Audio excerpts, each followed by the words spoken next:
Welcome to episode 44 of the Left Behind Game Club. This week, we play Portal. As always, you can find all things Left Behind Game Club at leftbehindgame.club, on Twitter at leftbehindclub, on Instagram at leftbehindgameclub, and you can join our Discord. You can find the link to that on our website. We spent most of the episode talking about Portal and Mirror's Edge, but we got into a small conversation about a hypothetical Half-Life 3. And so I remember, especially when Portal came out and the gravity gun was around, everyone was like, oh man, there's clearly a tie between Portal and the Half-Life universe, and I would love to have a Half-Life game with a Portal gun. That would be actually pretty sick. Maybe in Half-Life 3 coming out in 3033. It is never coming out. Gabe Newell is too busy with knives and making lots of money to make a Portal game. You're listening to the Left Behind Game Club.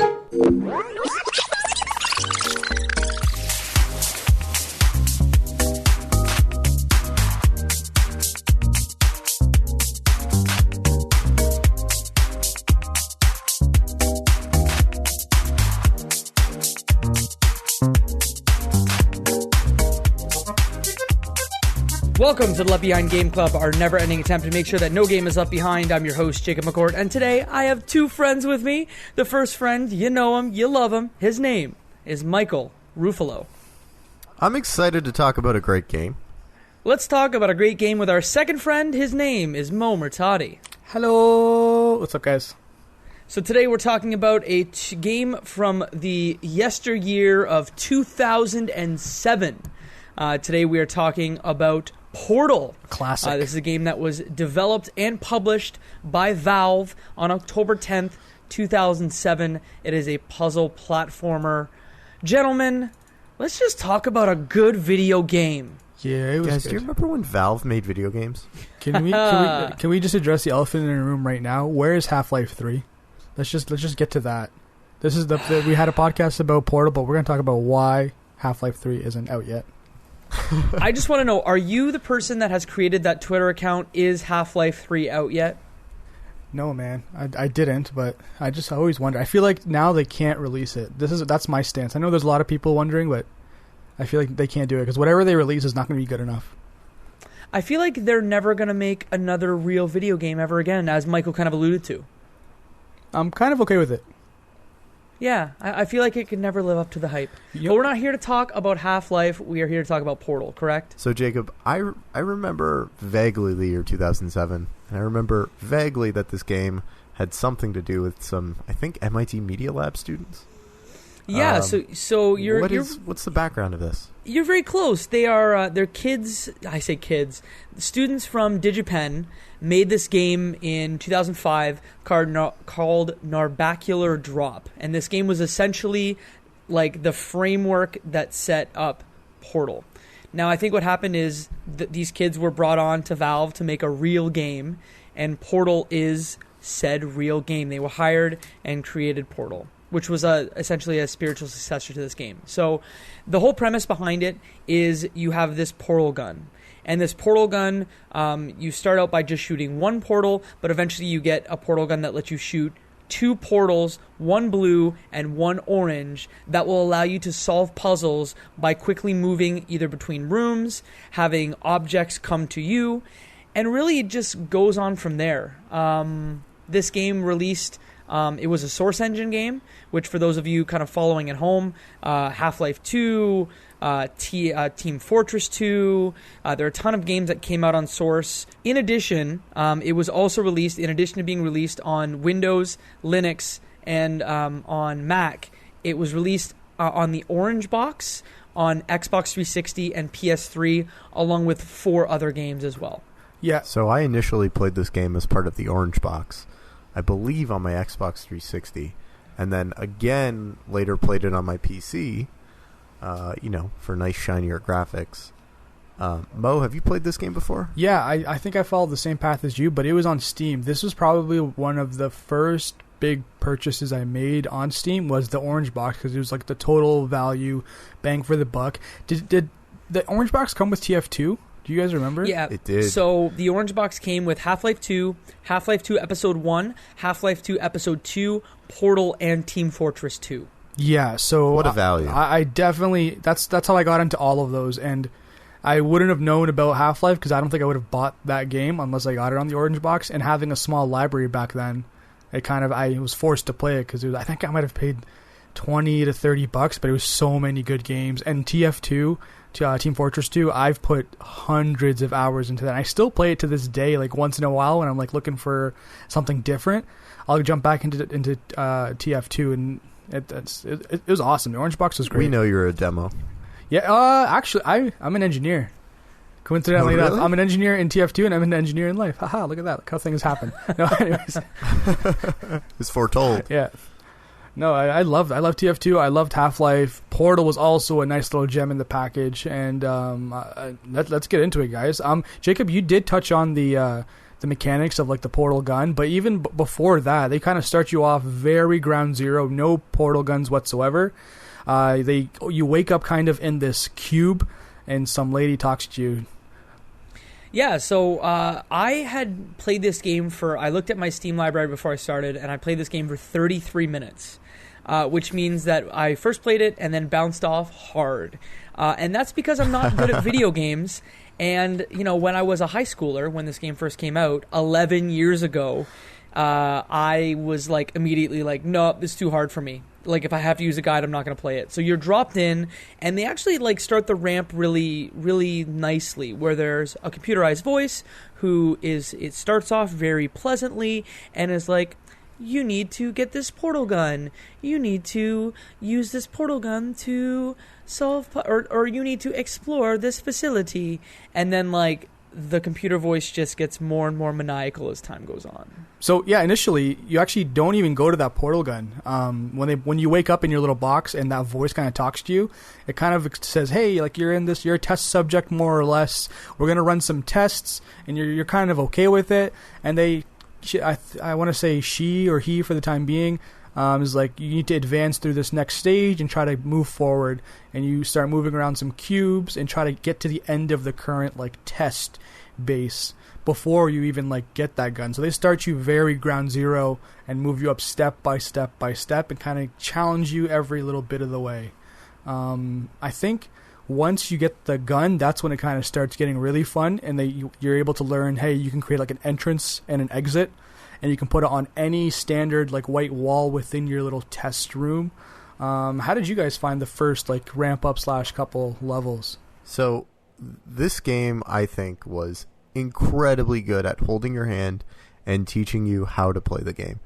Each different level, each successive challenge room, I guess, teaches you a different concept that you need to learn, whether it's, okay, this is how you use this portal. This is how you develop momentum. This is how you solve multiple puzzles with limited resources. This is how you do things that you never thought would have been possible. And channel energy and link multiple portals together to get an orb of energy from one space to another. They did a fantastic job of teaching you, and I do not remember flying through the game as fast the first time as I did now. But even then, I remember never being stuck on a puzzle for too long and never feeling like it was actually impossible, because they do such a good job of making sure that you feel like the previous level is not that much more difficult than what you're currently on. So you have the tools, you just need to figure out how to do it. I know that the Witness is an entirely different game, but it's one that we played previously. First-person puzzle game, kind of like this. I just want to compare them as far as difficulty goes.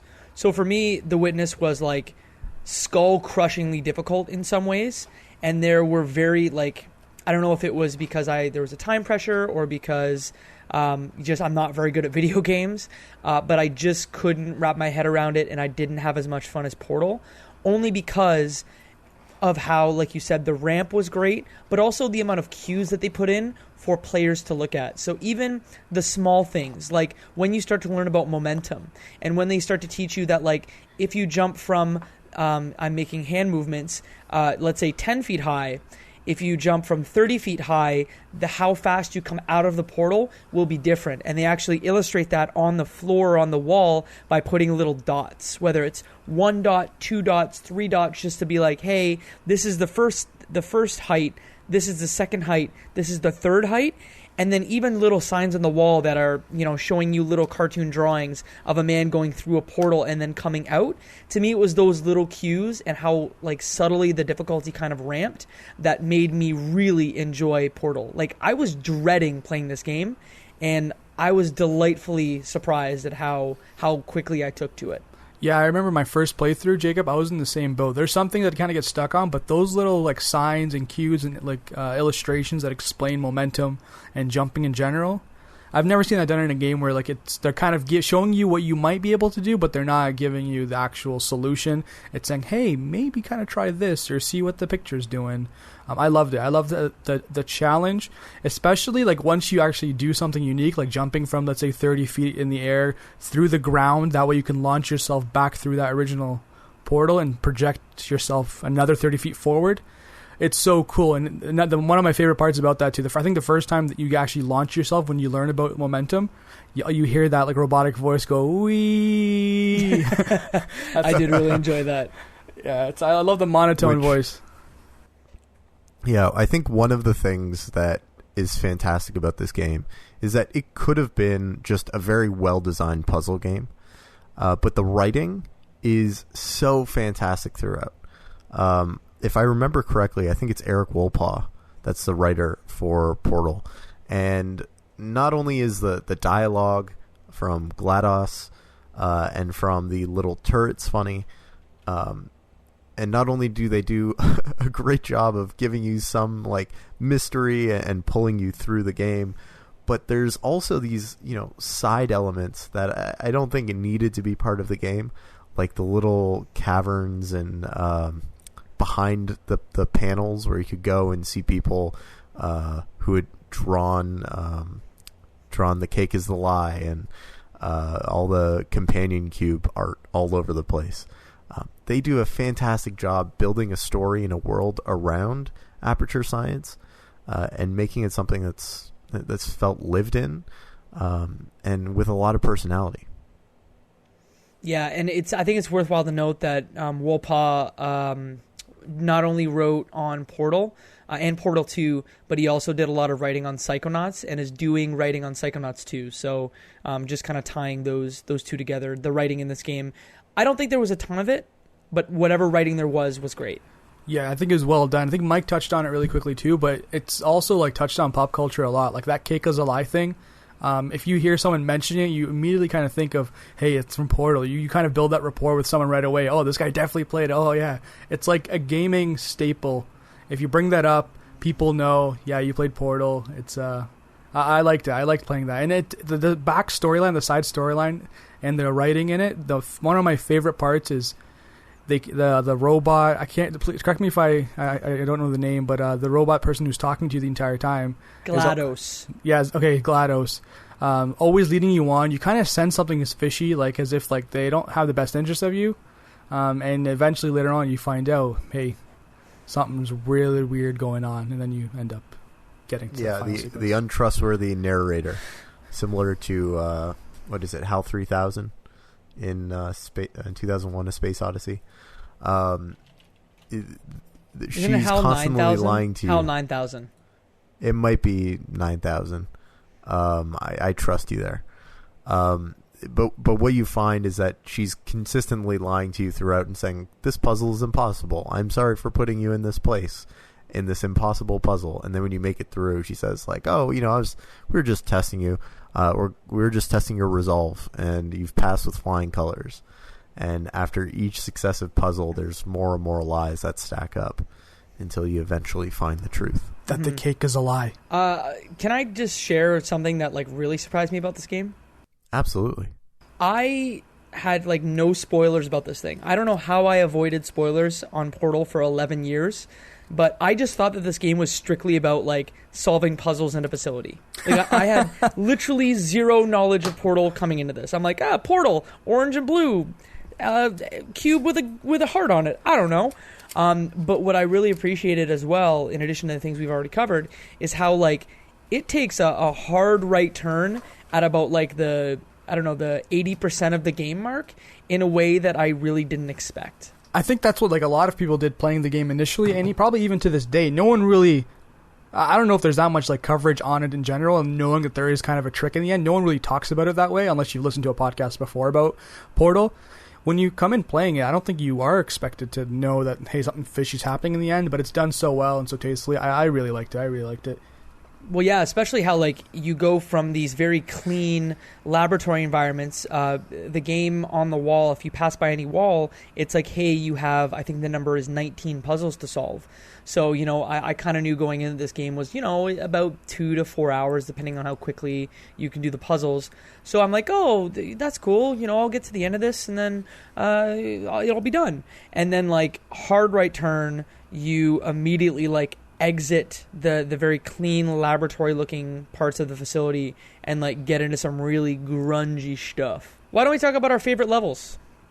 Yeah, I can go first because there's one late game. Sorry guys, I don't know the actual name of the actual level, but you'll know it as soon as I explain it. It's the one where you have to keep continuously, like almost trampolining yourself up and down until you see a higher place to launch your portal, and then you can shoot through that one, and then find another place that's higher up, and you're continuously like flying up and down. You almost feel like sick watching the game itself, trying to progress through. That one was probably my favorite because I really loved the gravity. I really loved like the momentum you'd have to build and like just fighting through to get to that next scene. I think that one was probably my favorite and the one I'll always remember. Jacob? I think my favorite one was one of the later levels where you actually have to like combat a lot of turrets. And I think the funnest part in this game for me is literally just, I don't know how you guys dealt with turrets, whether it was like putting a portal underneath it or trying to shoot a companion cube at it. But my favorite thing was just literally like sneaking up behind it and walking into it and knocking it over. So it just like, no! And starts flailing about and shooting everywhere. So I think that one of the later levels, I believe it might be 15 or 16, where you have to go and take down like a ton of turrets. That was my favorite level. Those little turrets are hilarious. Yeah. Is that the one that when you're in like that giant like fortress where they're all in like walls? Like it's almost like a boss type level where there's maybe like 8 of them pointing inwards. You have to somehow jump through and like take them down. I used the technique of literally dropping portals underneath them and dropping them from the ceiling as often as I could. No, that one wasn't my favorite. My favorite was the one where you had to like go into different parts of the room and there may be glass between you and the turret, and there's actual buttons where you have to like lift certain parts, like lift doors. Yeah. I think it's actually right before or 1 or 2 before the one that you went through, but I really did like combating turrets. It was the closest thing to an enemy in this game besides the final boss. Mike? You know, I have a tough time coming back to what my favorite level is. But because I honestly did enjoy all of the puzzles.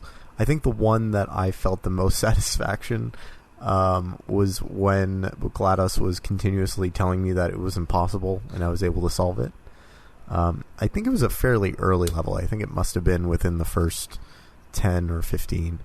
But there was something so rewarding about at the end of it, GLaDOS saying like, "Oh yeah, and by the way, that was just us testing your resolve." I think it was a combination of the puzzle and the writing, which I think says a lot about what Portal is like. It's more than just a puzzle game. There's a story, there's a world, and it creates a compelling environment for you to continue to push forward and to want to figure out what's next. To want to solve these next puzzles beyond the sake of feeling the joy of solving a puzzle. Mm-hmm. Did any of you guys use a walkthrough? Because I have to confess that I did use it once, and it was only like the final bit before GLaDOS, where you kind of have to figure out that you have to look up at the ceiling where a ceiling fan is to kind of point out the spot to shoot your portal. I only had to use it once though, and to me that's like a testament to like the difficulty ramp. Mo? Yeah, see, I knew it. I knew you were going to use a portal. When you said you finished it in 3 hours, I said there's no way, but you know what? Benefit of the doubt. Maybe Jacob figured it out. But no, like I remember when I originally played it, Jacob, I think I might have used a walkthrough just to figure out one of the levels. I can't remember which one, but I think it was near the end when you had to time like a wall bounce from those energy beams, open up a gate that only opened up for like 5 seconds. I just couldn't figure it out, so I used it then. This time around, though, I remembered every little quirk, and if I didn't, I kind of knew all the quirks of Portal in general. So it was pretty brisk, and I didn't need one this time around. But I can see why you would some other time. I can't remember if the first time that I played this game I used a walkthrough. I know this time I didn't, and all the puzzles felt familiar and like something I had done previously. I did look up this time, I think it was Puzzle 13, where you needed to open up one door and you had 2 companion cubes. And there were 2 slots that you had to put it on. And there were 3 slots total that you could have. And so I ended up finding a way to sneak the first companion cube that you needed to open up the first gate beyond into the second and have them both placed on the pedestals, but the door wouldn't open even though it said both plates were depressed. And so I just double checked it to make sure that it wasn't a bug and that I did have it correct. And I realized that I needed to have all 3 done and I needed to be standing on one of those. So it was just more of a double check. It was not something that I hadn't been able to figure out. It was more just making sure my game wasn't buggy. Can I ask about the weighted companion cube with the heart on it? Was that supposed to be funny? I don't think I got the humor there. No, I don't think it was supposed to be funny. I think it was more or less just like adding more life to the game, maybe adding a little bit of humanity to the robot, saying, "Hey, this is your friend, dude. Let's like make it your friend. Treat it with care." It's not. I don't think it was a funny thing. It was just more or less a quirk of like them trying to make the AI as human as possible and connecting with you, the player. I think that was all it was. I definitely found it funny and charming. The very first time that I played this game, I looked for every possible way I could advance without destroying the companion cube. Because at that point, GLaDOS is screwing with you and not being straightforward and honest. And you do realize that this cube is just a little bit different than the others. It's got a heart on it. Mm-hmm. So I do remember it being something that I smirked at. And I think that's a lot of what happened in the game when I was playing it for the first time. This time, I don't feel like I had the same reaction. But when I think back to what the general reaction was to this game, it was very much in that vein of people find it charming, cute, entertaining, something that would give you a smile and a little chuckle. And I remember seeing a ton of fan content around Portal. As Mo said, there was a lot of the cake is a lie wallpapers floating around. There was a lot of great one-liners of GLaDOS that were in forum signatures throughout the gaming web. It was a great time to be playing games, and I definitely remember those times fondly. Yeah, and if I remember correctly, like that game won like every Game of the Year award, or at least a lot of the major Game of the Year awards that year. If I'm remembering correctly, and Mike, this is more a question for you. What I remember people talking about, apart from the puzzles, was around the Source Engine, and how like the Source Engine was the engine for physics, at least for a little while, because that was a big deal with Half-Life 2, right? Absolutely, yeah. There's a gravity gun. I'm going to make a connection that might not connect. Sorry, Mike, did you have something else? Well, just that one of the amazing things in Half-Life 2 was the gravity gun and the way that the world interacted more like a real world than pretty much any other game that had come at that point without being a pure simulation.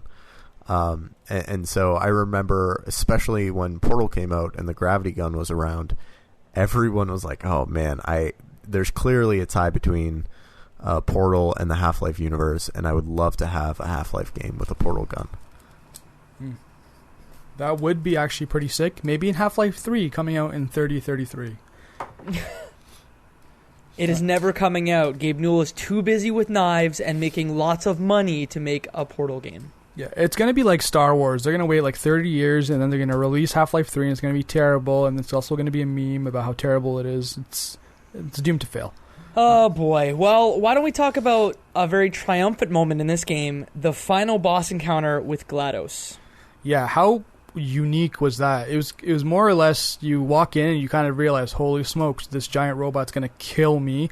It's in the center of this giant like traditional boss battle location, and it summons a rocket launcher minion that you have to kind of manipulate to take down GLaDOS. I guess there's only one way to win, and that's to do that. Correct me if I'm wrong, guys. Yeah, I would say that took me like the longest amount of time like to do, just because there's multiple steps, right? So you have to figure out that, okay, this rocket is going to fire, and you know this because you just did it like maybe 20 minutes ago, is you position yourself so that you can see where the laser is going to be fired from one portal to the other. So you fire it right at GLaDOS. And GLaDOS drops these orbs. And actually right before the boss battle, there's just an orb there where you drop into like a fire pit. And it kind of teaches you, hey, you have to go up the stairs, you have to hit the button, you have to open the fire pit, you have to put the ball, like the orb, in the fire pit, and like teaches you that. And then it taught you about missiles like 20 minutes prior. So you have to put those two things together and hit GLaDOS with a bunch of rockets in 6 minutes in order to like take the orbs off GLaDOS' body and put them in these fire pits. What's hard about it is it starts out very easy. It's like, hey, we're going to put this orb right out of reach, so you have to use your portal gun. Then it's like, actually, we're going to put it way up here, so you have to use your momentum to get on a platform. And then finally, you have to use it to like pick up an orb that's in midair. Yeah, that one was pretty tricky. I think the coolest part too, though, that we kind of skipped over, is each orb is like a personality trait of GLaDOS. So like, I can't remember any of them but the evil, like demonic one. That's just like you doing pretty much speaking in tongue and like scrambling around and has like the red eye, and that's the evil mind of GLaDOS. Then there's another one that I think the first one they kill was the empathy one, like the very kind one. When as soon as you blow that one up, all of a sudden her voice changes and she goes, "Thank you for doing that. Now I can be my true self," or something along those lines. Like she becomes a lot colder, darker, and the kindness you saw earlier on in the game has been destroyed when you kill that first personality ball. Now I can prepare the neurotoxin that will kill you. Yes. I think, what my favorite thing, the personality, was when one of them just literally starts like reading off a grocery list. I think that's the one time where I was like literally laughing out loud because I just couldn't believe that I was holding this orb with my headphones on. It's right in front of my face and it's just reading off, it's listing items. I was dying. Yeah, and also that boss battle, the final one, is also the first time when there's that clock countdown. Like you have a finite amount of time to complete the task. I think it was 5 minutes or 6 minutes or so. I think my first playthrough way back when, I might have struggled with getting it done in time just because I was figuring out, like, oh, how do I do this? How do I win? Lots of saving and starting over again. This time, though, I got it in my first, I guess, run through more or less. But one thing I kind of want to touch on, though, guys, is it's kind of a stretch connecting these two games, but I feel like they're similar because of how different they were from any other games in their time. So Portal was very unique in that there wasn't really that much fighting like the Half-Life series. The entrance and exit thing that they kind of introduced was really, really unique. And the only time I remember seeing a game that was kind of different and just as kind of cool was Mirror's Edge. Do you remember that game where you're kind of running on top of rooftops? It was very unique. There was no like temple run back then. It was the first time you saw something very unique and different. And you're like, whoa, okay, this is cool. No game has been like done like this. I kind of connect those two that way for some strange reason in my mind. There's definitely an aesthetic similarity between them. Very clean worlds, very clear colors guiding you from one place to the next. And also I think the general non-combat nature of the game, it being more about puzzling, in the case of Mirror's Edge, running from one place to the next and getting to the goal in as short a time as possible. And in the case of Portal, just making sure you get through these difficult. I want to be a positive optimist for a second, and I just want to say that like one of my favorite parts about games is they can be, much like other mediums, they can be anything. And like you've said, Mo, games like Mirror's Edge, which we should play for this podcast because I hear it's real good, Portal can just totally break the mold on expectations for puzzle games, for first-person games, and I think it's just really cool when a game takes either like a preconceived notion about how a game should play or like completely comes up with something new. Like that's what I love about games, and I loved this game, and I was really surprised that I loved it as much as I did, because I came in and I'm going to be honest with you, I was really negative. I was not looking forward to playing this game. I played it in one sitting yesterday, and I was enchanted from start to finish.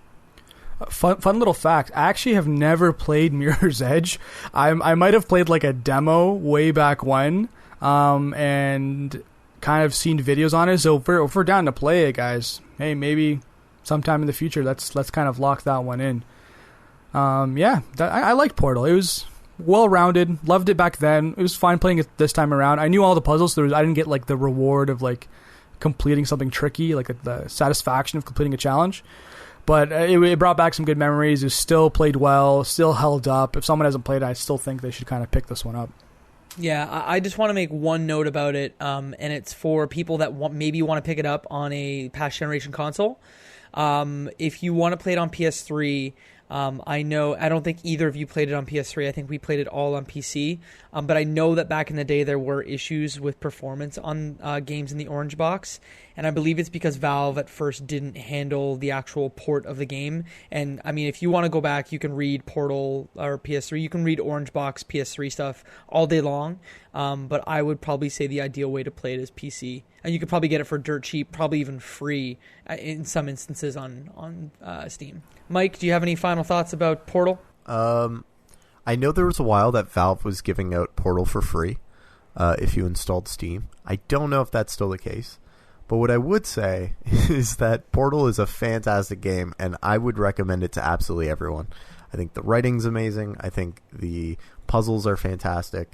Not playing Portal 2 is one of my great regrets, and I cannot wait to play that now after having played this and realizing how much fun I had with it the first time and how much I look forward to more of it. Correct me if I'm wrong, Portal 2 is like co-op as well. Can't you play with someone, or is there just an extra character? I believe you're right. I believe there's a co-op if you want to. I think I have it, but I haven't finished it. I might have played a level.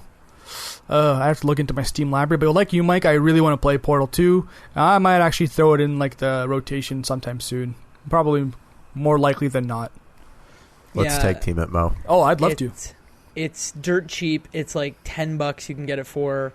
And like you guys, I'm really excited to play Portal 2 sometime. But there's one thing that I just want to quickly say. Do you guys know what GLaDOS actually stands for? I feel like I know this, but I can't remember it. So Jacob, enlighten us.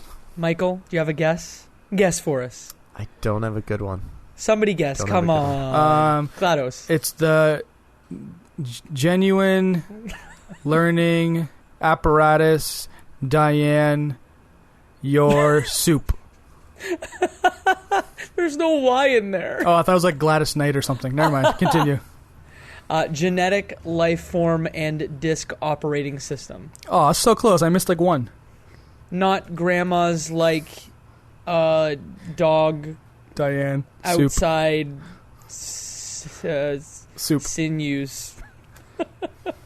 So that was our Portal episode. After 7 episodes of Hitman, I think it's great that we did a little tiny one. People were talking about Portal somewhere today. Mo, where were people talking about Portal today? Well, man, we've got the Rockin' Discord where all of our crew kind of chats out about all the games we play. If you haven't joined that Discord server, you can check it out on leftbehindgame.club or Left Behind Game Club. We have a quick little link that you can click on, and it'll throw you right into the discussion and chat with a bunch of cool peeps. There's a lot of discussion around Switch games. I don't know if you guys know, but our Discord loves to talk about Nintendo Switch and every game that's being remastered for it. Really makes me want to go buy one. And Michael, you should go buy a Switch. I think I might.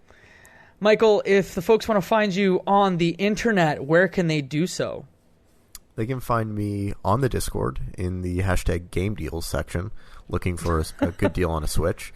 Or you can find me online most social places at Ruffolo, RUFFOLOM. Or you can find me at michaelruffolo.ca. Mo, where can the folks find you? You can find me online on all social media platforms at Murtadi or murtadi.com. And if folks want to find me online, they can find me on Pokemon Go, or they can find me at Jacob McCourt on all major social media platforms. Michael, take us home. And that, my friends, is one less game left behind.